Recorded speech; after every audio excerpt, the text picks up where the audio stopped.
Hello and good evening. Thank you for joining us. This is Kimberly Alexander with Moms of Black Boys United. I am the executive director, and I am so excited to come to you for the closeout of our Loving on a Black Man month. And this is such an exceptional conversation. I know it in advance. I'm speaking it into existence because there is no better way, in my opinion, to close out this month. Um, but we're talking with two individuals who are on the front line, who are fighting on behalf of all innocent people, but especially for our Black men and boys who have been wrongfully incarcerated, and even those who have been incarcerated and need reentry and to reacclimate to the world. They provide a wraparound service that is invaluable in our community. So we have Christina Swarms with us, who is the executive director of the Innocence Project, and we have Kyana Champion, who is the social worker for the Innocence Project. Thank you so much, ladies, for joining me. Thank you, Kimberly. We're excited to be here. I want to start out with just sharing a couple of statistics, and they are, they're shaking, right? To know that we have 2 million individuals incarcerated in this country, and about 100,000 of those individuals are said to be wrongfully convicted. And that is not even talking about those who have inordinate sentences and people who are punished so extensively for crimes that they have committed, and should really be given a level of grace. Grace is our word for the year, and they should be given an opportunity to redeem themselves and don't. These are people who we're saying they have committed no crime and they are behind bars. And about 60% of those people are Black. And so that number is sobering to know that we have that many people out there. But before we get into that part of the conversation, I want to give you guys an opportunity to introduce yourself. Tell us where you come from in terms of how you got to this place and why working for the Innocence Project means so much to you. So, Christina? Thank you. Well, first, I want to thank you for inviting us here. We're truly honored to be be a part of this really important conversation with you this evening. So, I am an attorney. I have spent my entire career representing people charged with or convicted of crimes, either at a public, state, or federal public defender's office, or I also worked at the NAACP Legal Defense Fund for about 14 years prior to joining the Innocence Project. I came to the Innocence Project in 2020 because I recognize that it really is the most transformative criminal legal reform organization in American history. We were founded in 1992, and at that time, which was a year before I graduated from law school. So at that time, I know, because I was walking into courtrooms, criminal courtrooms in Manhattan, I was clear-eyed. I am clear-eyed about how few people recognize the problems, right, with the criminal legal system. At that time, people thought if you got arrested, then you did something wrong, and whatever happened to you, you deserved, right? And then the Innocence Project hits the scene, and every one of us, right, we all watched those scenes of people coming out of courtrooms, of prison gates with DNA evidence proving that they had not committed any crime whatsoever. And that changed the world, right? It changed the way Americans viewed the legal system. It proved what Black people had been saying for years about the way, our brothers and sisters, and cousins and uncles were being locked up unjustly.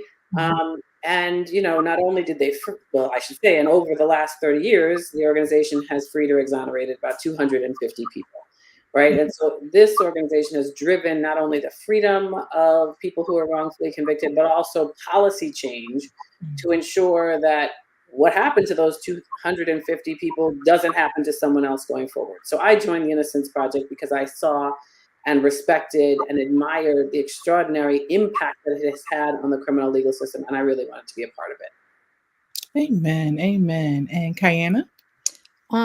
So for me, part of the reason why I came to IP was I was always involved in social work or support services professionally, like after graduating from college, and working with, primarily I started out working with families, and working with the families, you see how they're impacted by the various systems, whether it's child services or it's the legal system, and you see how everything overlaps, and how, and I think for me it especially became prevalent when I started working in a school. After grad school, I was a school social worker, one of the charter schools in North Jersey. And there's no way that you can support the child in the classroom without, interacting with the family and seeing how they're impacted, whether that means they have to uh, go to drug court, or they're just having to jump through hoops to prove their ability to support their family and to provide a supportive environment for their children. And so, kind of that shift working with adults got me into the reentry field. And so, I've been specifically working in reentry for, I would say, probably about 6 or 7 years. And the big push for me for coming to IP was that the mission just totally aligned with my values and my desire to see a more just world. Not just for my children, but for everyone, right? And that our reach goes beyond the clients that we work with directly. It's working on policies to prevent others from experiencing these same terrible, tragedies, right? And having their lives stolen from them. And just seeing how, I know growing up for me, it was mostly, you think about like police brutality, but don't really understand like how embedded it is in the system in general, and every layer that someone comes into contact with, right? And then the idea that there are innocent people in prison, right? And you think that it's this small percentage, and it's not. Like the stories that I hear from clients and from the exonerated and freed community as a whole, these aren't just one-off individual flukes, right? It's really like targeted, and systemic. So that was really my reason for coming to IP. And then, just having the ability to work with my clients on the level that we do, and just seeing the various levels of support that we provide, and really helping people to reclaim and rebuild their lives. It's like, I don't want to be cliche and say it's fulfilling, but it is. I work with amazing individuals and our clients, and also in my colleagues. So Right. And I'm being a mother right now. My son sent me a request for Cash App. Which leads me into my next question. The mothering never stops. You mother live, you mother not live, right? We are moms of Black boys, right? And this is the new talk for moms of Black boys. And Christina, even though you are a girl mom, I'm a girl mom too. Kyana, you're a girl mom. Tell us about your children. Tell us about, who inspires you. You go first this time, Kyana. So I have a 20-year-old son who's currently a junior in college. I have a 17-year-old daughter who's a junior in high school, and a soon-to-be 12-year-old daughter who is a sixth grader. I have one child on the way. And really what drives me is wanting them to experience a better world, and finding that balance in like Black joy for my children, and prioritizing that for them. And especially with my son, like I remember Trayvon Martin was like all over the news, and I saw how that impacted him, and you can't shield your children from the world, right? And I feel like we do a disservice if we try to keep them from the reality. So it's like trying to find that balance of how do I allow them and encourage them to be free and to explore, but of course, like to be aware of the challenges that might come to them in this world. And I just it's fulfilling for me, and it pushes me to see them be their best selves and like whatever that might be for them, and just allowing them to be who they are and to grow and to learn, and coming from this social worker space and parenting them with that framework, which isn't something that I experienced growing up, So, yeah, I'm just motivated to see them be their best selves and just to live a more fulfilling life and everything like that. So first of all, let me start out by saying you said 20, 17, 17 and almost 12 and one on the way. So you are brave. You are brave, brave, brave. That's a nice way of putting it, but I'll take it. And I have a question for you, but I'm going to let Christina introduce her family first. I have one daughter. She is 16 years old. Of course, she is, the thing that inspires. She is the person that inspires me and drives me every day. She is brilliant. She is beautiful. She's an amazing kid, and she is, as my mother likes to say, she comes by the mouth that she has honestly, right? Because I am her mother, which is right, exactly, which is great. And right, and then you have to be in a conversation with her about real talk, because sometimes, like, my mother has been like, what's going to happen, honestly, if she comes into contact with a police officer, she's going to come out of her mouth sideways, and you have to talk to her about that and make sure that she understands, right, like the way she talks to people, she does, right, and you never, right, this is the challenge of Black parenting, right, I never want to say to her, right, you should not speak your truth, right? And she knows what she knows. She's good and clear on what her rights are and what's right and what's wrong, right? And so it's terrible, right, to be in a position of having to consider, do I tell her, right, don't say that, or moderate the way you say that? That's, like, it's very difficult for me, right? Struggling through managing, right, how you communicate the risks, right, of being honest. Stifling.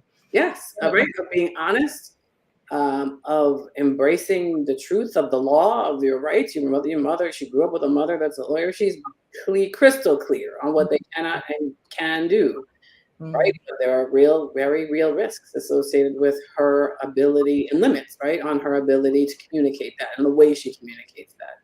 And so that's just been, part of that's the reality of all of us, right, as Black parents face this country. And it's kind of like the soul crushing part of right. Knowledge is not always power. We say having a extended knowledge base and having an understanding of certain things, right? Even having the internet, as a nurse, I would say all the time to my patients, Google is not your friend when it comes to you Googling what your symptoms are. Don't come to me telling me you have cancer. And in this area, in this arena, is not any different. Knowing what the worst of it can be, what the outcomes can be. You guys are on the front lines fighting every day to free people. What do you view as the greatest challenge that your children, my children, that generation is facing right now?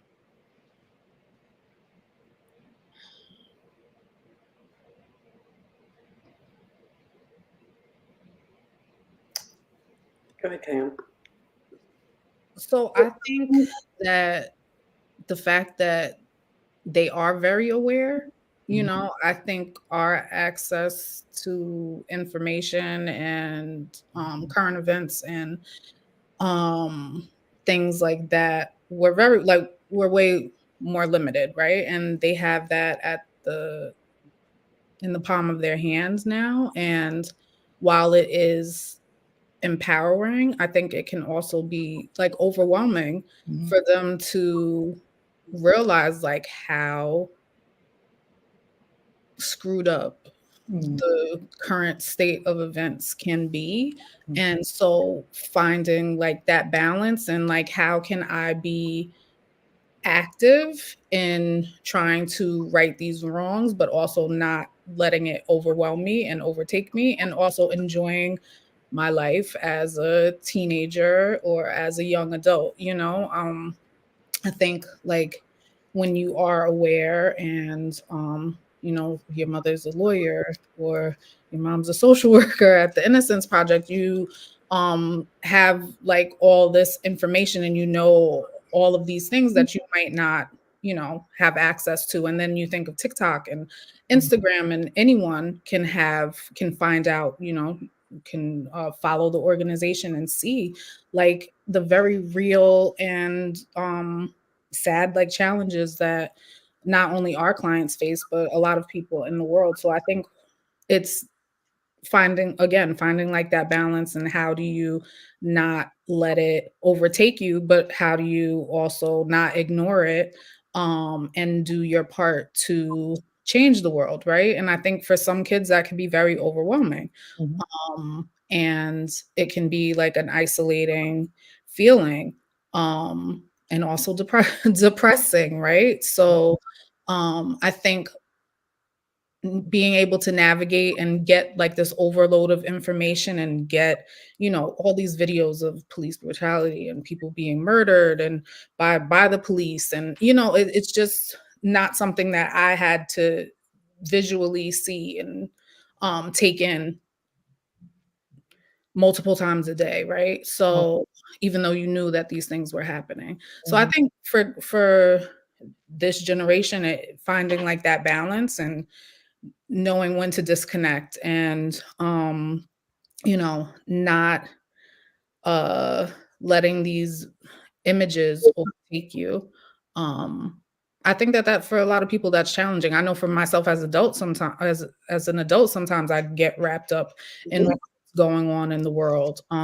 So I can only imagine for children and young adults how overwhelming it can be. So I think that can be a challenge.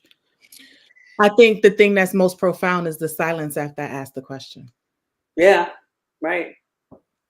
You know, it's so loaded, and there's so much to say, and it's so overwhelming that we could probably have an entire podcast on just that subject and how to mitigate everything that our children see and everything that our children hear in our environment. Want to talk more about the Innocence Project itself. Who do you serve? Who's your demographic? What services? How do people get involved in cases? Tell us a little bit more about the work. So I'll do that. But before I do that, I just want to pick up on what Kyana said. The other risk I think kids face is that everything is on those videotapes. So every mistake, right? Yeah. Every mistake, right, can be criminalized, right, with those videotape, right? That those video cameras on phones. Right? So there's so little room for error, right? Like in a way that, right, we all did all the things, right? And it just wasn't filmed, but now everything is filmed, right? And so I think like that's a real like watershed change in the way, you know, none of us have ever functioned that way, where every single thing you do, right, whether by cell phone or by the cameras on the, you know, the police cameras or whatever it is, every single thing you do is now captured on some form of video. I think that's like just totally different. And so I think, right, understanding they live in a world that can be paralyzing, right? If I do anything, right, like, or if I say something that's wrong, or if I do something that's wrong, right, it's going to be forever damaging in a way that we never lived with, right? That's just a totally different Yeah. I tell my children the internet never forgets. Like, and we all tell them that because it's true. yeah, Right? you might post it and delete it, but somebody has already reshared it, and the code that is the internet holds your life, and you'll be going to a job interview or something like that. College application, and to your point, there's no grace on the internet. There was no grace. There's absolutely no grace on the internet. And I'm aging myself, and I joke all the time. I've said it before, we had 110 cameras, and if I did my dirt, I went a couple of miles down the road and got my film developed, and the negatives were burnable and the pictures were burnable, and nobody knew what happened. And we're not going to talk about the Freaknik documentary. Traumatizing. We don't know what you're talking about. Right, exactly. I'm hoping that, somewhere along the lines, there's a petition that says it never gets seen. But the reality is, we had a different level of cover in that sense, because we weren't out front all the time and captured on everything, for everything that we did. And so, and then so much of it can be cut, and it's a snippet of a 30-minute conversation and what have you. But Christina, go ahead and tell us about the Innocence Project. So, we represent people who have been wrongly convicted of crimes. The majority of our cases involve rape, sexual assault, and murder. Okay. And the majority of the people that we have freed or exonerated are Black and Latinx, right? No surprise, because it just mirrors, what's coming into the criminal legal system on the front end. The crux of, historically, the crux of our work has been around using DNA and science to exonerate people. Because again, we started out in 1992 at a time when people didn't believe that there were all these hundreds and thousands of people that were locked up. And so our co-founders, Barry Scheck and Peter Neufeld, understood that the only way that they were going to get people to believe them was using science, right? You had to go in there with something that people couldn't dispute, right? You had to say, it is what it is, right? DNA tells a story and no one can argue it. Mm-hmm. And so that was really the beginning of how our organization began. And so the majority of the 250 folks that have been freed and exonerated are DNA exonerations. Okay. Additionally, though, over the course of those years, right, we looked at the trends in those cases, right? Because we wanted to learn and understand how and why people were getting locked up and convicted for crimes they didn't commit. And so, we sort of identified the causes of wrongful conviction along the way, right? What we learned was it's mistaken identification, right? And we learned that, again, going back to the early days, no one thought anyone would ever confess to a crime they didn't commit, right? We learned DNA tells a different story, right? It turns out, right, under the right pressure by police, right, who have the legal authority to lie to you about the evidence that they have against you.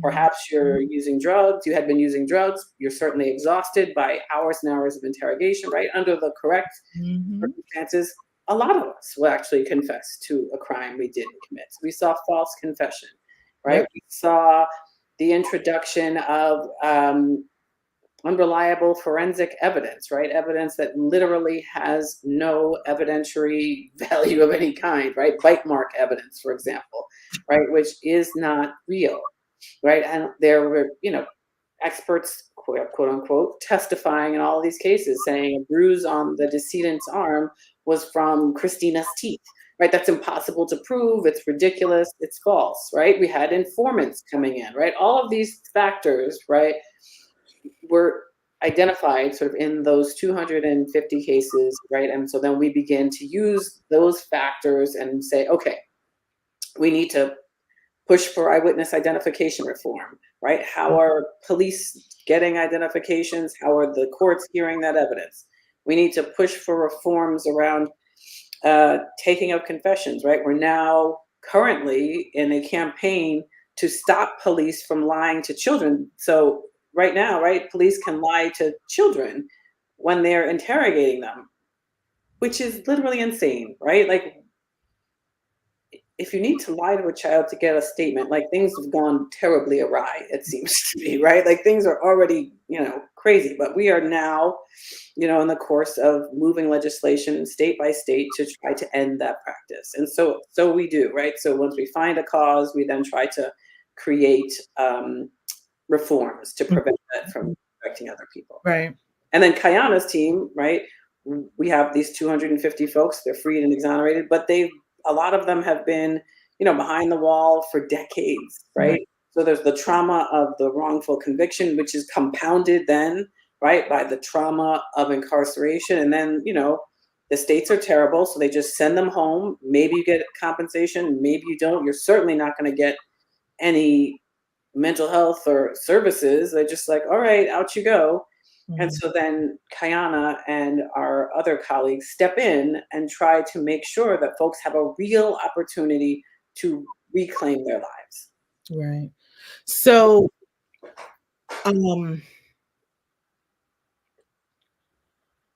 just a couple of months ago, we had Lieutenant Alan Cure, right? He was exonerated and still killed in an incident with police. And I don't very often watch the videos anymore. They are way too traumatizing, but I did see that video. And I couldn't imagine the amount of trauma, Kyana, that man was experiencing after being behind bars for as long as he was there. And it was so tragic to me for his life to end still in that way. Tell us about the work that you are doing.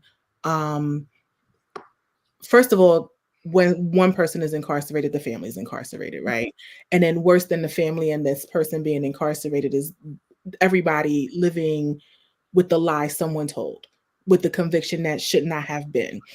What is your experience there? And tell me about the work that you're doing in that arena. Sure. So yeah, you're spot on. Exoneration and freedom is just the first step, right? It is like the beginning of a new chapter and learning how to navigate the world, right? A completely different world, because I would say majority of our clients have been incarcerated for over 20 years, right? I've worked with a client who was incarcerated for almost 40 years, right? And came out elderly, 80-plus-year-old man, so just thinking about navigating how life has changed, right? Technology, like the basics, right? For many of our clients, they've lost family members. They've been disconnected from their children, or they're grieving the opportunity to have children because that was taken from them because they weren't able to have relationships, So getting out is just the first step, right? And trying to get them acclimated to everything. And really it's supporting them through those experiences. And then that's not even taking into account the people who have experienced trauma prior to their incarceration, right? And then that's just compounded by prison is unforgiving and it's not a nurturing environment. So there's so many layers to their experience, right? And can contribute to how they're able to adapt. So we take that into consideration. There's, like I always say, there's not a one size fits all experience, right? Our clients are tied together because they have been wrongly convicted, but that sometimes can be where the common thread ends, right? And when you take into account like how their identities impact how they're going to navigate the world. So our clients who are Black and Latinx might have a very different experience post-release than our clients who are white, right? And just going back to your point, the likelihood that they'll come into contact with police again, right? And they're right back to that traumatic experience of, being coerced or interrogated and all of that, so we really part of our the I would say the foundation of our work is empowering our clients, right? And connecting them with others in the freed and exonerated community so that they know that um, the things that they're experiencing post release are not, isolated, that they're not alone in feeling you know, upset with themselves that they're now free from prison. This is something that they've wanted and thought about for 25 years, and they find themselves not happy or find themselves having a difficult time because, even something as simple as going and getting an ID at the DMV is very different in 2024 than it was in 1995, So, um, just helping them to navigate like the regular daily obstacles, figuring out how to use a cell phone, accessing things through email, Mhm. and just validating their experiences and providing them with a connection because, in prison, they've many of our clients have had to turn that vulnerability off, had to isolate themselves in order to survive. So the fact that they feel care from someone outside of their family can be completely new experience to them, and something as simple as sending them a text and saying, "Hey, how are you?" Or a weekly check-in phone call um helps to rebuild that for them, So it's the work that we do is intense, right? Because they've had a very intense experience and traumatic experience. But it's really meeting them where they're at and providing them with options and just supporting them and letting them know that you're there for them regardless if they might not make a choice that you would like them to make. But part of the post-release experience is having that freedom to make whatever choice you want, right? Having that autonomy over decisions in your life, something as simple as like what you're going to eat. Um, so the work it's a spectrum, Right. and it varies, and what it looks like is the intensive case management, our support services that we have, our Zoom support group, that my colleague who is a reentry coach who has lived experience of being an exoneree himself provides on a weekly basis. We have an in-person support group for our local clients. We have the network conference, which provides connection for our freed and exonerated folks. The work that we do it's necessary, right? In helping them to reclaim their lives. Right. It's validating when you see someone be able to reach their goal. Right. And sometimes that goal is something as simple as getting an ID, Mhm.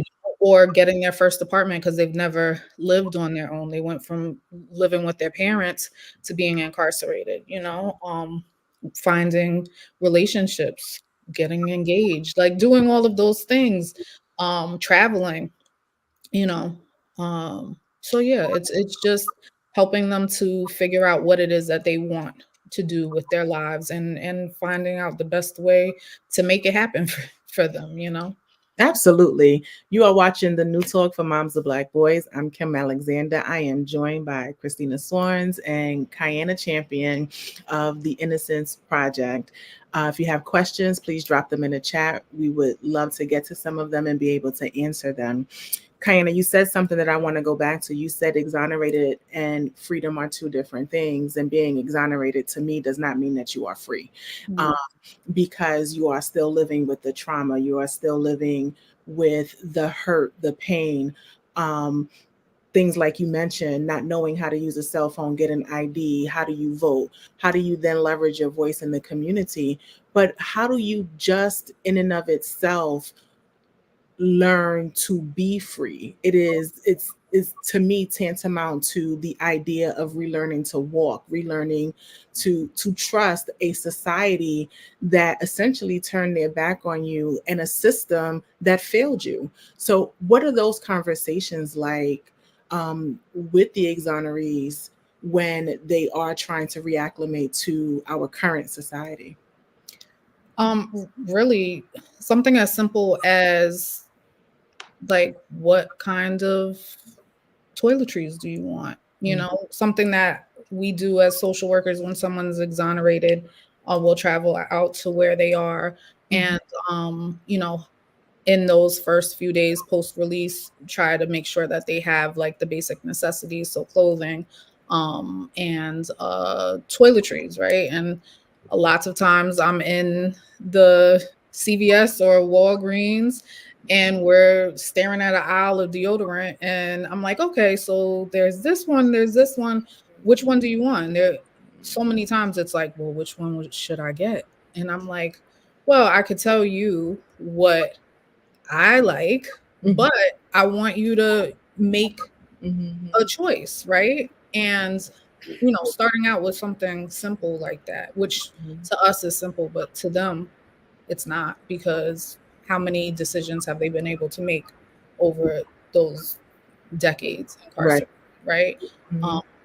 And you'll see that repeated, like when something we do is celebrate with their families and their legal team, take them out to a restaurant for dinner or for lunch, and having a big menu and trying to decide what it is that they want. And a lot of times they'll say, well, what are you going to get? You know, so it's empowering them through those small, and again, they're not small choices, right? And I think when you advocate for them and you encourage them and let them know that it's okay to make mistakes, it's okay to change your mind. Those daily wins, those small wins, really helps to encourage them to make those bigger choices, you know, and the bigger decisions in their life. So yeah, it's really finding the small opportunities to empower them and to make them feel that they're capable of taking control over their life and their daily decisions, you know. And also like being okay in answering their questions, which can range from, you know, and a lot of times they'll say, well, I don't want to ask this because, you know, it's a stupid question. And it's not. And I tell them all the time, you can think of me as Google, and they don't know what Google is a lot of times, but I'm like, you can ask me like literally anything. Like I'm here to support you and if you ask me something and I don't know the answer, I'm going to find the answer for you or find the person that knows how to direct you. So really it's just taking those small opportunities in the daily conversations that we have, the weekly conversations that we have, to empower them so that, you know, they eventually get to the space where they're able to make these choices. And also too, if they don't get to that space, that's okay too, because success looks different for everyone. And it's about what they want with their lives, you know. So I just try to reinforce that through all of my interactions with them, and you know, nurturing them, right, and providing like that care that they didn't receive. So, but also at the same time, not you know, they're growing, right?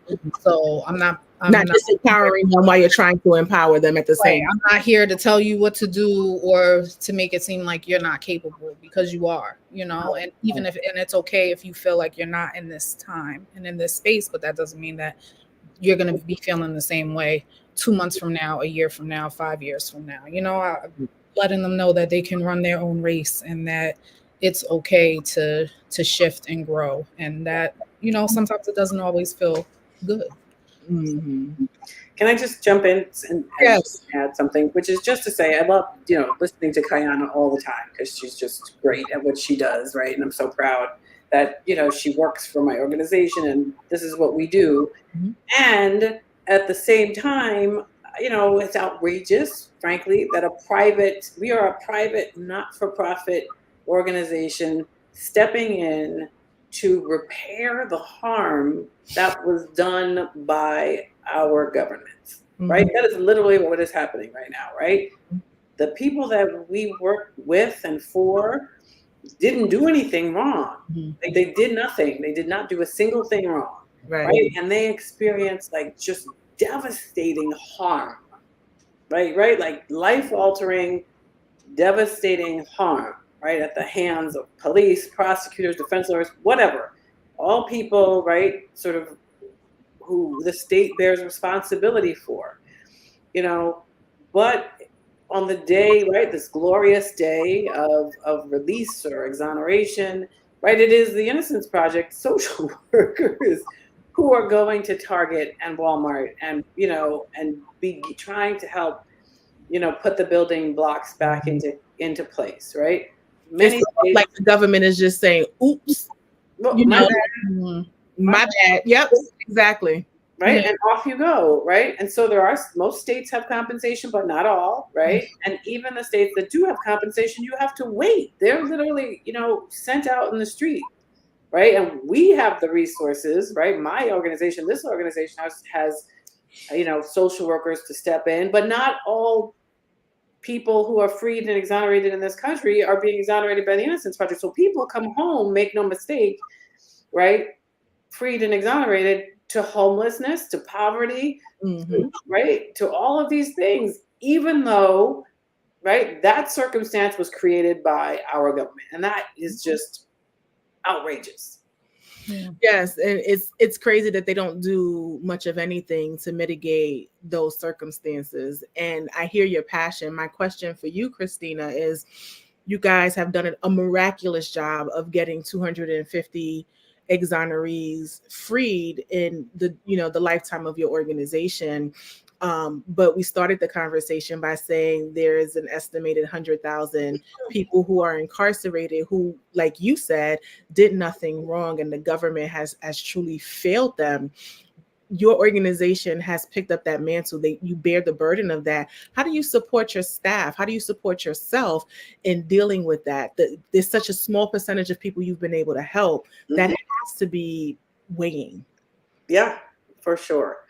I think there's a lot of different ways people, manage that, right? It is like, there's no question that we live with vicarious trauma and secondary stress associated with the work that we do. I think Kyana flagged it earlier, right? I think being in a community, right? Being in a community of folks who are now like 115 strong, right? My organization, being in a community of folks that are all in this together helps, right? That's huge. We also have a psychiatrist that works with the organization, works with, like, I know she works a lot with the social work team. I have her doing quarterly meetings with my department. She's available to every department and individual in the building, right, to think through and navigate challenges, associated with the pressures of the work, right? We try really hard to create outlets, right, for the staff, whether it's, cupcakes and cookies on a Thursday afternoon, or, I know that the intake team has done sort of painting exercises, right? People in the organization have sort of taken various ways of addressing it, but we are, intentional and aware, right, that this is a real problem. For me personally, I definitely live in a world where I try to be intentional about having friends and life experiences sort of that aren't all about this work, right? I have my closest friends and my closest girlfriends do something different. They are very proud of what I do, and that's wonderful. And what we talk about is a girlfriend on TikTok with who did I marry? And right, that's where the conversation is, which is like life-saving for me, right? To be able to come home and fight about homework and I'm like, I have a job. I don't know how people got through that whole thing, because I'm like on number 12 or something. I haven't gotten through it. It's too many. But trying to make my way through that, right? And that's a gift to me, right? To be able to check out and check into something like that and have to always feel like I have to carry the weight. I will also add, though, that one of the things that's great about our organization, I know Kyana, is that the clients are very present, right? They're a huge part. It's not like they're not on the margins of the way we function, right? This is an organization where the people that we represent are part of the work, right? And so they are with us all the time. We have an exoneree advisory council. They're in the office, right? It's really just sort of baked into the culture of the way we function. And so it's impossible to sort of lose hope with people who are standing beside you, right? That have walked the walk and are living into such hope, right? And like, have such ability to survive, right? Like I'm like, listen, right? I gotta check whatever feelings I have because I have, right? I am, right? Our board member, Marvin, right? 20 years or whatever it is, right? We can name them, right? All these years behind the wall, and they are out here, living life, right? And so they, keep us sane and focused and organized. It's like no matter how down you get, like, I can keep going. I got this. Absolutely, absolutely. How interconnected are the other IP locations to New York? You guys have different locations. I know you and I met at CBC, and one of the things you talked about was the forensics lab that is in California, I believe. How interconnected are the different locations? That's a great question. So they're not. Right? We have 72 independent innocence projects in the United States and across the world. Okay. So each one of us has our own board of directors, our own, funding streams, right? We're all independent of each other. However, we are connected by there's an umbrella called the Innocence Network, right? And so that sort of connects us. So we are always working together in terms of sharing best practices, sharing resources, providing, doing trainings together, right? Collaborating so that, all of us have the best, most cutting edge information about how to get people free that we can get. So we're connected by this sort of umbrella, the Innocence Network, which has its own website, which I encourage you to go check out. But each jurisdiction, like the Innocence Projects in New York, right? The Pennsylvania Innocence Projects in Philadelphia, that's going to have its own website, its own, you should donate to them if you're in Philly, right? Their own, fundraising. So we're all independent of each other. Okay. So 2024 is the big election year. Everybody's talking about it. You touched on one of the things that you as executive director spearheads is kind of legislation and trying to bring real tangible reform to this community. How much you guys doing in the arena? What is the Innocence? Mob United is really focused on being intentional about educating on, the voting process and what it looks like and what it means. And I would expect that those who are exonerated, a large amount of them are probably just like they're disenfranchised from cell phones. They're probably really aloof when it comes to voting and how it has changed over this time. What are you guys doing in that area? So I let Kyana speak to the individuals and how they are, engaging on the voting process.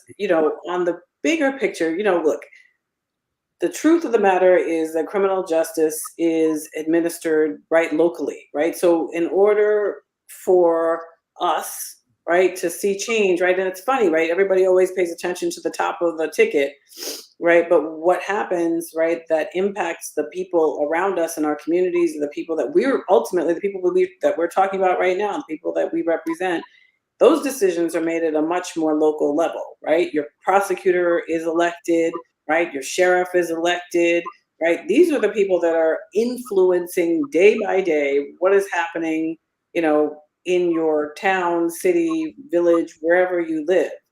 So, for us, it's really important. We're nonpartisan. We're a 501c3, right? So we don't take a position on any particular candidate or political party.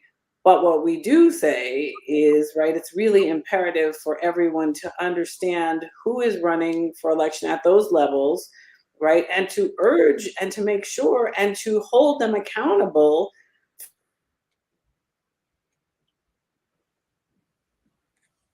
Okay, and then why don't you go ahead and jump in? I think that Oh, Christina lost a connection. okay. I thought it was all of us for I a minute. know. No, I'm here. Okay, she's back. So yeah, so just making sure they're accountable, right, and that they are advancing policies that are progressive and that are not, about locking people up, right? For example, right, does your prosecutor's office have a conviction review unit, right? We now have prosecutors' offices across the country that are re-examining the convictions that came out of their offices, and if they do have a conviction review unit, is it fully funded, right? Are they collaborating with the defense? Are they making the right decisions? And so that's what I say about sort of voting. You got to watch the bottom of the ticket, make sure that the folks who are in charge of criminal justice in your area are doing the right thing. Yeah, that is our collective mantra at Mob United right now. We have been talking so much about stuff that people are not paying attention to, who your police chief is, your school board, who your judges are, all of the, propositions, and understanding how that works. And I said it in the last podcast, but I'll repeat it anyway. I think that the pandemic taught us a lot of things, but it also taught us how local government works, right? Yeah. Because like you said, at the top of the ticket, we had people who were making federal decisions. And then me as a person who lives in Texas, I had a governor who governed and was like, I'm not doing this and I'm not doing that.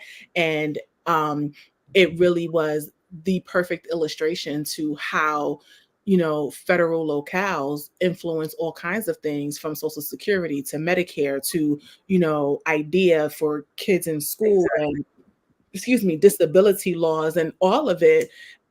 They have an ability to take federal legislation and interpret it in their respective locales, that benefits them, which is what makes each state so different. And it is, I think it's really, really important that we continue to say that, and we continue to say that. And I'll say this again too, to the 4 million 12th graders who are going to be graduating from high school and becoming eligible to vote. You need to know what's happening right there in your neighborhoods.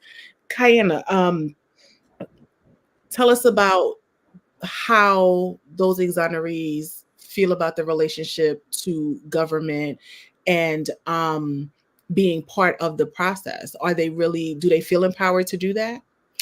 So something Christina touched on earlier was that, our clients are very embedded in the work that we do. Mhm. So advocacy is a big part of that, right? And they participate in rallies, push to get legislation passed, talk to local government in throughout the country, telling their stories and pushing for change, right?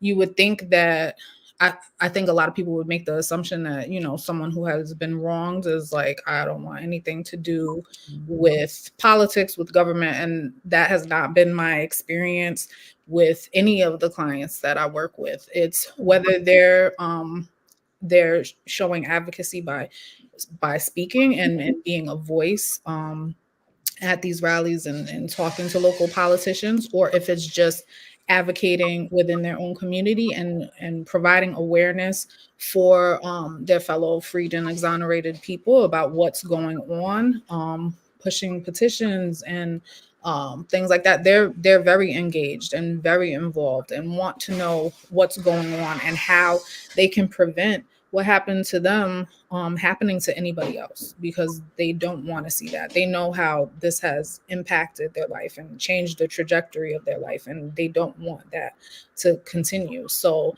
I would say that our clients are very involved, even outside of the efforts that IP does.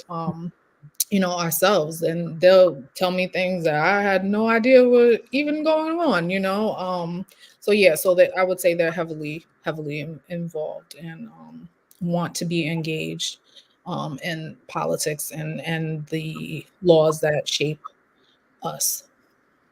So, Mob United has deemed February Black History Month and the month of love, Loving on the Black Man Month. And so I would be remiss if I didn't ask, how do we partner? We need to love on our Black men beyond this month. We need to make sure that they understand that they should receive grace and they are redeemable, and they that we stand with them, we stand for them, and we want to stand in the gap. So what ways can Mob United and the community support IP and partner? Well, there are a lot of ways you can support and partner. If you go to our website, I will start with there's a take action page, right? And that, is the way we can involve you in ongoing campaigns that we're working on right now. So if there's a piece of legislation in your jurisdiction that we think is important, we can alert you, get you to sign, communicate to your legislators or your decision makers, right? So they can hear your voice. And so we truly, rely on, supporters to go on the website, sign up, and get activated that way. We always love to have people, of course, donate to the organization. You can do that on our website too. But we also love to see people elevate the stories of our cases and clients by, whether retweeting, reposting, right, on social media. Our clients are amazing human beings, and we push out a lot of content about their stories and the stories of people who have been wrongfully convicted in this country. Share it, right? Elevate it. To your own networks, because the more people hear and see the humanity, right, the true humanity of the people that we represent and that we fight for every day, the better it is for all of us, right? We continue to educate and build, right, a community of people who are committed to, ending this practice and making the criminal legal system truly, fair and just and equitable. And so the more of us out there elevating the stories and educating our own networks, the better it is for our clients and the other people who are still behind the wall. That's right. Kyana, as a grassroots organization, Mob United is one as well. Behind the stories are the actual people. Behind the reels that we see on social media are the actual people. How can we support them more closely? I think Christina really brought up a good point into sharing like the content. Like our clients are eager to share their stories, and I think that it puts a face on these policies and things that we're trying to push to make this not be, to make wrongful conviction not be a thing, right? And so I think just sharing those stories, uplifting those stories, is really impactful. And they love to mention how many views they got on TikTok and how and where they've seen their stories be told, because I would say for some people they don't want to share, but for those who want their stories to be told and for the wrongs that they've experienced to be out there, I think that it's great to retweet, to share the stories. We do have clients who we do Amazon wish lists for clients. Okay.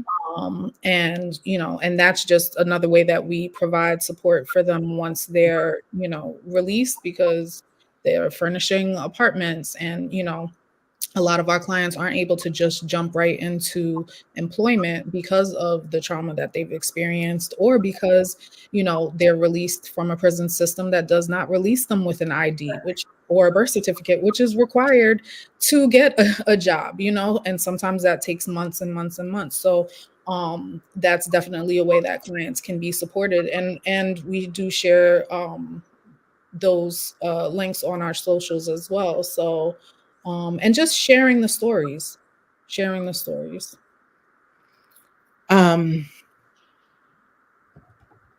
What keeps you going to work every day? Listen, I enjoy the clients that I work with. Like, even I'm not in it for the shout outs, but I feel that I really push to have a connection with my clients, and that my efforts are seen by them and felt by them. Mhm. And like I said before, just seeing them meet their goals and whatever that is, that really pushes me to keep doing what I'm doing at the place that I'm doing it at. So Christina? Same. Obviously, the clients are always incredibly inspiring and, keep us going. I also love the opportunity to bring the message to so many new people, right? To share the stories, to get people who haven't realized, right, that this is going on. I think it's, part of my joy is being able to tell these stories and bring new people to the work. And I will add, building on what Kyana said, we also have a speakers bureau.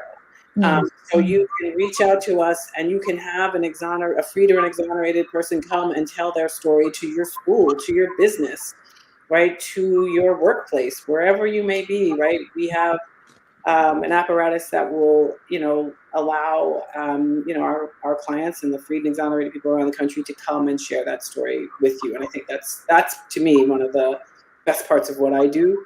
And right, no one who hears their story doesn't leave sort of changed by that experience. And so It's so empowering. Mhm. It really is. It's so empowering to hear those experiences. Well, we spent the last hour talking about grace, redemption, and believing in our sons as we close out Loving on the Black Man Month. And such a privilege to just be able to sit with individuals who are doing the work on the other side. The mission and purpose of Mob United is to stop these things from happening as well. And as you reacclimate those who have been, unjustly convicted back into society, we are diligently working on the other side of that to make sure that it just doesn't occur in the first place, because it shouldn't, right? We shouldn't be in this situation. So this was our fundraiser month. We encourage you to look back on what it is that we've shared. Visit our website, visit the Innocence Project's website, get in contact, because the work that's being done by Mob United, by the Innocence Project, and everybody who's in this arena really does make a difference. And so I thank you for being a partner organization. I thank you for coming on this evening and talking with me. I want to give each of you an opportunity to kind of close out and share your last thoughts. And please do share how people can reach you, if they have a family member in need of services, or if they just want to be a friend of the organization. take it away. Oh, I just really appreciate having the opportunity to share our client stories and to also bring an awareness to the fact that there are so many more who have yet to be exonerated and freed. And, just sharing the message that this is a very real issue, and they're not just isolated one off fluke stories. Um, and yeah, so please follow our socials and visit the website and find out more about the clients that we have exonerated and the work that we are currently doing. Absolutely. Christina, anything else to share? I'll echo what Kyana said. Yes, please follow us on the social media. We're on everything on social media. Go to our website, learn about our work. I will also add that, just because of the makeup of the criminal legal system, this is really fundamentally racial justice reform work. There's no way to do this work without really being intentional about the role that race plays in the administration of the criminal legal system. And so we recognize that, and that's sort of central to the way we approach our work as well. So, it is a privilege because I do this because it's important to me, it's important to my family, it's important to, people I care about. It's important to the world that my daughter will inherit one day. And so it's really a privilege to represent the people we represent. Absolutely. And, Mob United, we always say we want everyone to come home. I'll end it by just repeating the statistic I started it with. There are 100,000 people who are incarcerated who were wrongfully convicted of the 2 million who are incarcerated, and 60% of those people are Black. That means there are 60,000 Black people right now in this country who are incarcerated for a crime that they did not commit. Let that sink in. That is a lot of people who have been taken from their families, they have been taken from their homes, and they're living in probably pure hell for something that they did not commit. So support the work, for no other reason but that. Support the work. Thank you so much for joining us. Thank you so much for being here. Thank you so much for the work that you are doing, and tune in next time. See you soon. Good night.